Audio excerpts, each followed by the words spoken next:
मति कहता है तदंतर बहुत समय व्यतीत होने के बाद ब्रह्मा जी के द्वितीय पुत्र महर्षि अत्रि ने अपनी परम साध्वी पत्नी अनुसुईया को तो देखा, जो ऋतु स्नान कर चुकी थी। वे सर्वांग सुंदरी थी, उनका रूप मन को लुभाने वाला था। उन्हें देखकर मुनि ने काम युक्त होकर मन ही मन उनका चिंतन किया। उनके चिंतन करते समय जो विकार प्रकट हुआ, उस वेग युक्त वायु ने इधर उधर और ऊपर की ओर पहुंचा दिया। वह अत्रि मुनि का तेज ब्रह्म रूप, शुभ्र वर्ण, सोम रूप एवं रजोमय था। जब वह गिरने लगा तो उसे 10 दिशाओं ने ग्रहण कर लिया। वही प्रजापति अत्रि के मानस पुत्र चंद्रमा के रूप में अनुसुईया से उत्पन्न हुआ, जो समस्त प्राणियों के जीवन का आधार है। भगवान विष्णु ने संतुष्ट होकर अपने विग्रह से सत्वमय तेज को प्रकट किया और उसी से दत्तात्रेय जी का जन्म हुआ। भगवान विष्णु ने दत्तात्रेय के नाम से प्रसिद्ध प्राप्त करके अनुसुईया का स्तनपान किया। वे अत्रि के द्वितीय पुत्र थे। है राजकृत वीर बड़ा उदंड था। उसने एक बार महर्षि अत्रि का अपमान कर दिया। यह देखकर अत्रि के तृतीय पुत्र दुर्वासा, जो अभी माता के गर्भ में ही थे, क्रोध में भरकर 7 दिनों में माता के उदर से बाहर निकल आए। गर्भवास जनित महान आयास तथा पिता के अपमान जनित दुख और अपमर्श से युक्त होकर वे राज को तत्काल भस्म कर डालने को उद्धत हो गए थे। वे तमोगुण के उत्कर्ष से युक्त साक्षात भगवान रुद्र के अंश थे। इस प्रकार अनुसुईया के गर्भ से ब्रह्मा, विष्णु और शिव के अंशभूत 3 पुत्र उत्पन्न हुए। चंद्रमा ब्रह्मा के अंश से हुए थे। दत्तात्रेय विष्णु भगवान के स्वरूप थे और दुर्वासा के रूप में साक्षात भगवान शंकर ने ही अवतार लिया था। देवताओं के वरदान देने के कारण ये तीनों देवता वहां प्रकट हुए थे। चंद्रमा अपनी शीतल किरणों से तृण, लता, वल्ली, अन्न तथा मनुष्यों का पोषण करते हैं और सदा स्वर्ग में रहते हैं। वे प्रजापति के अंश हैं। दत्तात्रेय दुष्ट दैत्यों का संहार करके प्रजा की रक्षा करते हैं। वे शिष्ट जनों पर अनुग्रह करने वाले हैं। उन्हें भगवान विष्णु का अंश जानना चाहिए। दुर्वासा अपमान करने वालों को भस्म कर डालते हैं। वे शरीर, दृष्टि, मन, वाणी से भी उद्धत स्वभाव के हैं और रुद्र भाव का आश्रय लेकर रहते हैं। इस प्रकार प्रजापति महर्षि अत्रि ने स्वयं ही चंद्रमा को प्रकट किया। श्री विष्णु रूप दत्तात्रेय जी योगस्थ रहकर विषयों का अनुभव करने लगे। दुर्वासा अपने माता पिता को छोड़कर उन्मत्त नामक उत्तम व्रत का आश्रय ले पृथ्वी पर विचरने लगे। कुछ काल बीतने के पश्चात जब राजा कृतवीर स्वर्ग को पधारे और मंत्रियों, पुरोहितों तथा पुरवासियों ने राजकुमार अर्जुन को राज्याभिषेक के लिए बुलाया, तब उसने कहा, मंत्रियों, जो भविष्य में नरक ले जाने वाला है वह राज मैं नहीं ग्रहण करूंगा। इसके लिए प्रजाजनों ने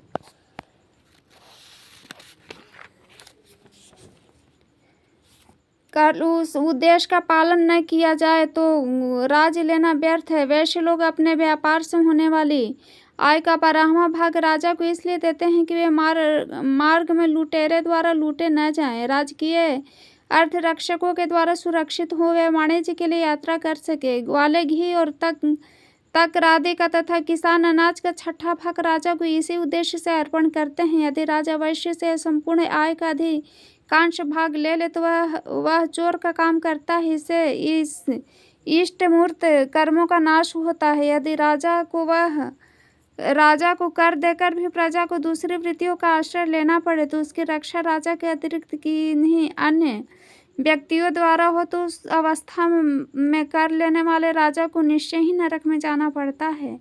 प्रजा की आय का जो 6ठा भाग है उसे पूर्व काल में महर्षियों ने राजा के लिए प्रजा की रक्षा का वेतन नियत किया है। यदि चोरों से वह प्रजा की रक्षा न कर सकता तो इसका पाप राजा को ही होता है। इसलिए यदि मैं तपस्या करके अपनी इच्छा अनुसार योगी का पद प्राप्त कर लूं तो मैं पृथ्वी के पालन की शक्ति से युक्त एकमात्र राजा हो सकता हूं।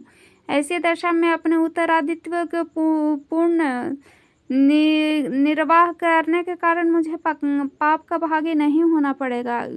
उसके इस निश्चय को जानकर मंत्रियों के मध्य में बैठे परम बुद्धिमान वयोवृद्ध मुनिश्रेष्ठ गर्ग ने कहा, राजकुमार, यदि तुम राज्य के यथावत पालन करने के लिए ऐसा करना चाहते हो तो मेरी बात सुनो और वैसा ही करो। महाभाग दत्तात्रेय मुनि साहिया पर्वत की गुफा में रहते हैं, तुम उन्हीं की आराधना करो।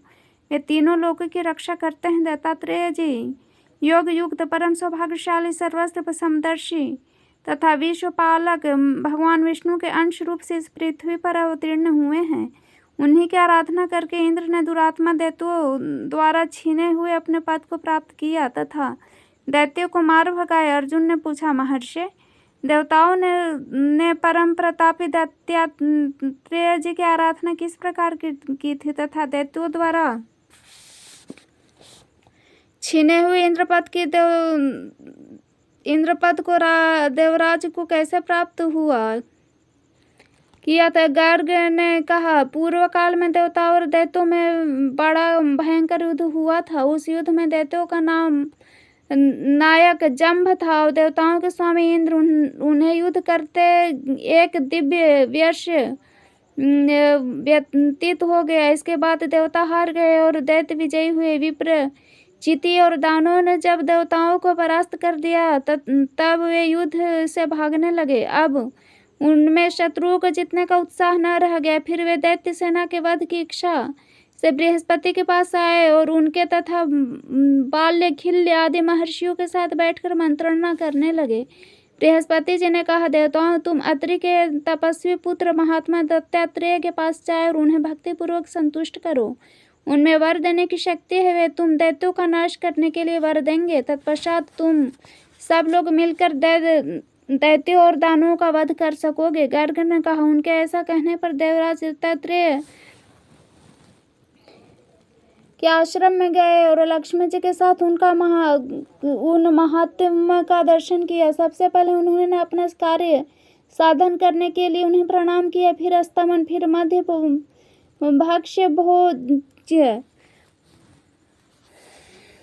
और माला आदि वस्तुएं भेंट की। इस प्रकार आराधना में लग गए। जब दत्तात्रेय जी चलते तो देवता भी उनके पीछे पीछे चलते। जब वे खड़े होते तो देवता भी ठहर जाते। जब वे ऊंचे आसन पर बैठते तो देवता नीचे खड़े रहकर उनकी उपासना करते। एक दिन पैरों पर पड़े हुए देवताओं से दत्तात्रेय जी ने पूछा, तुम लोग क्या चाहते हो? मेरी इस प्रकार सेवा करते हो? देवताओं बोले, मुनिश्रेष्ठ, जंब आदि दानव त्रिलोकी पर आक्रमण करके भूलोक, भूअरलोक आदि पर अधिकार जमा लिया है और संपूर्ण यज्ञ भाग भी हर लिए हैं। अतः आप हमारी रक्षा के लिए उनके वध का विचार कीजिए। आपकी कृपा से हम पुनः स्वर्ग लोक प्राप्त करना चाहते हैं। जगन्नाथ, आप निष्पाप एवं निर्लेप है। विद्या के प्रभाव से शुद्ध हुए आपके अंतःकरण में ज्ञान की किरण फैल रही है। दत्तात्रेय जी ने कहा, देवताओं, यह सत्य है कि मेरे पास विद्या है और मैं समदर्शी भी हूँ, तथापि इस नारी के संग से मैं दूषित हो रहा हूँ, क्योंकि स्त्री का निरंतर सहयोग दोष का ही कारण होता है। उनके ऐसा कहने पर देवता फिर बोले, द्विज श्रेष्ठ, यह साक्षात जगन माता लक्ष्मी है। इसमें पाप का लेश भी नहीं आता। यह कभी दूषित नहीं होती। जैसे सूर्य की किरणें ब्राह्मण और चंडाल दोनों पर पड़ती है किंतु अपवित्र नहीं होती। देवताओं के ऐसा कहने पर दत्तात्रेय जी ने हंसकर कहा, यदि तुम लोगों का ऐसा ही विचार है तो समस्त असुरों के युद्ध के लिए यही मेरे सामने बुला लाओ। विलंब न करो। मेरे दृष्टिपात जनित अग्नि से उनके बल और तेज दोनों क्षीण हो जाएंगे और इस प्रकार वे सब के सब मेरी दृष्टि में पड़कर नष्ट हो जाएंगे। उनकी यह बात सुनकर देवताओं ने महाबली दैत्य को युद्ध के लिए ललकारा तथा यह क्रोध में भरकर देवताओं पर टूट पड़े। दैत्यों की मार खा कर देवता भय से व्याकुल हो गए। शरण पाने की इच्छा से शीघ्र ही भागकर दत्तात्रेय जी के आश्रम पर गए। दैत्य भी देवताओं को काल के गाल में भेजने के लिए उसी जगह पर जा पहुँचे। वहाँ उन्होंने महाबली महात्मा दत्तात्रेय जी को देखा। उनके वाम भाग में चंद्रमुखी लक्ष्मी जी विराजमान थी, जो उनकी प्रिय पत्नी एवं संपूर्ण जगत के लोगों का कल्याण करने वाली हैं। सर्वांग सुंदरी लक्ष्मी स्त्री समुचित संपूर्ण उत्तम गुणों से विभूषित थी और मीठी वाणी से भगवान से वार्तालाप कर रही थी। उन्हें सामने देख दैत्यों के मन में उन्हें प्राप्त करने की इच्छा हो गई। वे अपने बढ़ते हुए काम के वेग को रोक न सके। अब तो उन्होंने देवताओं का पीछा छोड़ दिया और लक्ष्मी जी को हर लेने का विचार किया।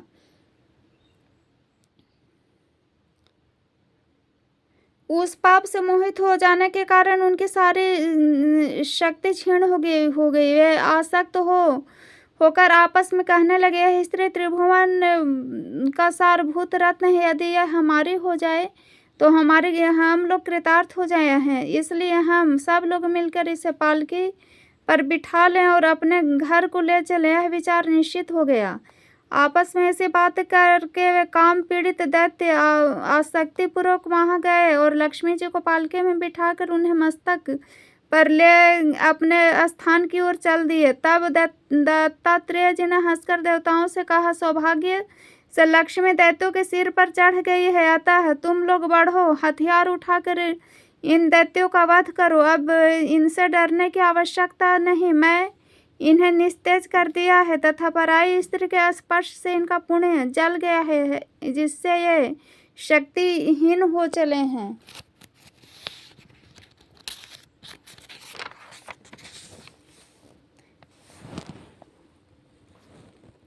तदंतर देवताओं ने नाना प्रकार के अस्त्र शस्त्रों से दैत्यों को मारना आरंभ कर दिया। लक्ष्मी उनके सिर पर चढ़ी हुई थी, इसलिए ये वे नष्ट हो गए।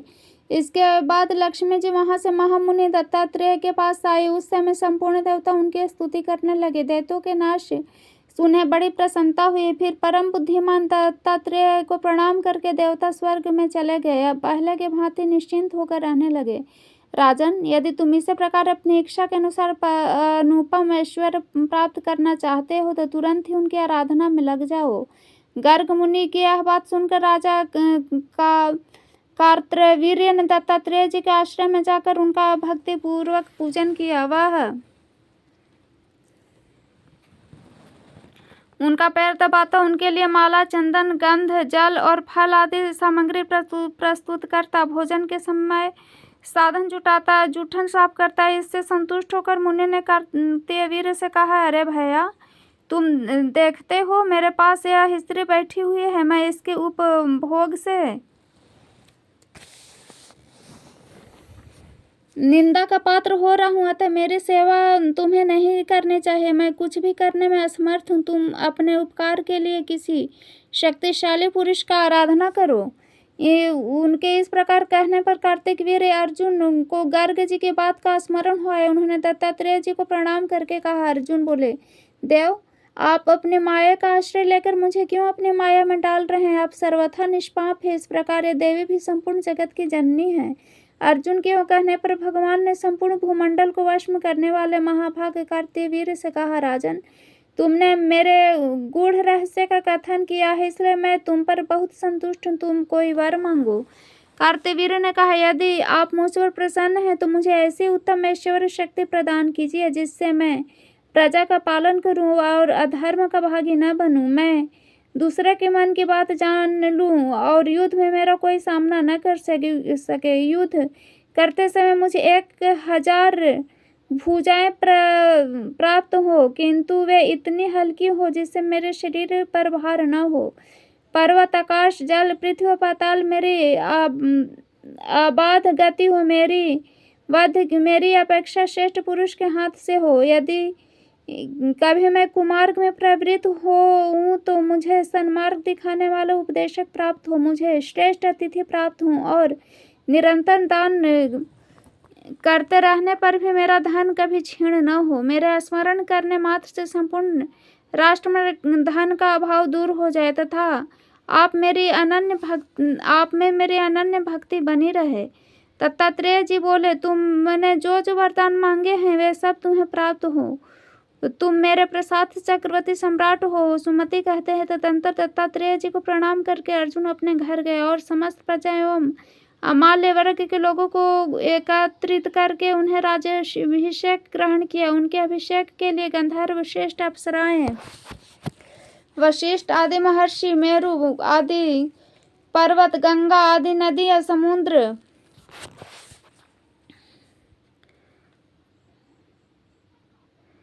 पाकर आदि वृक्ष, इंद्र आदि देवता, वासुकी आदि नाग, गरुड़ आदि पक्षी तथा नगर एवं जनपद के निवासी भी आए। श्री दत्तात्रेय जी भी कृपा करके अभिषेक की सब सामग्री अपने आप जुट गई थी। फिर तो ब्रह्मा आदि देवताओं ने होम के लिए अग्नि को प्रज्वलित किया। फिर साक्षात नारायण स्वरूप श्री दत्तात्रेय जी एवं अन्य महर्षि ने समुद्र और नदियों के जल से अर्जुन का राज्याभिषेक किया। राज सिंहासन पर आसीन होते हैं नरेश ने अधर्म के नाश और धर्म की रक्षा के लिए घोषणा कराई। दत्तात्रेय जी से उत्तम ऐश्वर्य शक्ति पाकर वे बड़े शक्तिशाली हो गए थे। राजा की घोषणा इस प्रकार थी कि आज मुझे छोड़कर जो कोई भी शस्त्र ग्रहण करेगा अथवा दूसरे की हिंसा में प्रवृत्त होगा वह लुटेरा समझा जाएगा और मेरे हाथ से उसका वध होगा। ऐसी आज्ञा जारी होने पर उस राज्य में महापराक्रमी नरश्रेष्ठ राजा अर्जुन को छोड़कर दूसरा कोई मनुष्य शस्त्र धारण नहीं करता था। स्वयं राजा ही गांव में पशु के खेतों में द्विजातियों की रक्षा करते थे। तपस्वियों तथा व्यापारियों के समुदाय की रक्षा वे स्वयं ही करते थे। लुटेरे, सर्प, अग्नि तथा शस्त्र आदि से भयभीत मनुष्यों तथा अन्य प्रकार की आपत्तियों में मग्न हुए मानवों का वे स्मरण करने मात्र से तत्काल उद्धार कर देते थे। उनके राज्य में धन का अभाव कभी नहीं होता था। उन्होंने अनेक ऐसे यज्ञ किए जिनके पूर्ण होने पर ब्राह्मणों को प्रचुर दक्षिणाएं दी जाती थी। उन्होंने कठोर तपस्या की और संग्राम में महान पराक्रम दिखाया। उनकी समृद्धि और बढ़ा हुआ सम्मान देखकर अंगिरा मुनि ने कहा, अन्य राजा लोग यज्ञ, दान, तपस्या अथवा संग्राम में पराक्रम दिखाकर राजा कार्तवीर्य की तुलना नहीं कर सकते। राजा अर्जुन ने जिस दिन दत्तात्रेय जी से समृद्धि प्राप्त की थी उस दिन के आने पर वह उनके लिए यज्ञ करता था। सारी प्रजा भी राजा को परमेश्वर की प्राप्ति हुई देखे उसी दिन एकाग्र चित्त से दत्तात्रेय जी का भजन करती थी। इस प्रकार चराचर गुरु भगवान विष्णु के स्वरूप भूत महात्मा दत्तात्रेय जी की महिमा का वर्णन किया गया। शंख, चक्र, गदा एवं शंकर धनुष धारण करने वाले अनन्य एवं अप्रिय भगवान विष्णु के अनेक अवतार पुराणों में वर्णित हैं। जो मनुष्य उनके परम स्वरूप का चिंतन करता है वह सुखी होता है और संसार से उसका शीघ्र ही उद्धार हो जाता है। वे आदि अंत रहित भगवान विष्णु अधर्म के नाश और धर्म के प्रचार के लिए ही संसार की रक्षा और पालन करते हैं। अब मैं इसी प्रकार भक्त राजर्षि महात्मा अलर्क के जन्म का वृतांत कहता हूँ, क्योंकि दत्तात्रेय जी ने उन्हीं को योग का उपदेश दिया था।